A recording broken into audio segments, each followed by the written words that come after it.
মেরে যাও মেরে যাও মেরে যাও মেরে যাও মেরে যাও মেরে যাও। মাত্র 200 টাকা দিয়ে তেল পাবে বিনামূল্যে, মেরে যাও গামছা তুললে।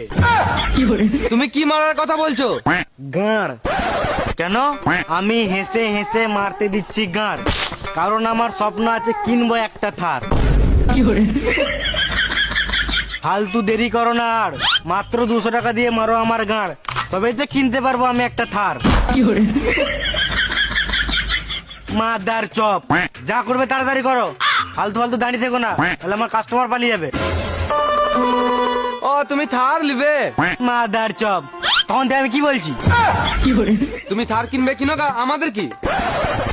ব্যবসার সময় মুড খারাপ কেন করছো? দাঁড়া তাহলে একবার মেরে আস। এই তো এসো তাড়াতাড়ি।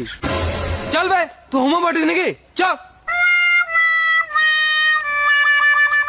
মেরে যাও মেরে যাও মেরে যাও, মাত্র 200 টাকা দিয়ে তেল পাবে বিনামূল্যে, মেরে যাও গামছা তুলে। বুঝলি, মানুষকে বোকাচোদা বানিয়ে টাকা মারা এত সহজ নয়। ওইসব বাদ দে, চ ড্রেস চেঞ্জ করে ভিক্ষা করি। কেন? বোকা চোদা, স্যুট বুট পরে থাকলে কেউ ভিক্ষা দিবে? মুখে ইট ভরে প্লাস্টার করে দেবো। কেন? ভিক্ষা কেন করবো? আরো তো অনেক কাজ আছে। তোমায় পাট অনেক খাওয়াতে বলেছি, এখনো খাওয়ালি না। আর কত খাবি? পেটটা তো দিনকার দিন এগিয়ে এগিয়ে আসছে। তুই বুঝবি না, এটা হলো এবিপি আনন্দ।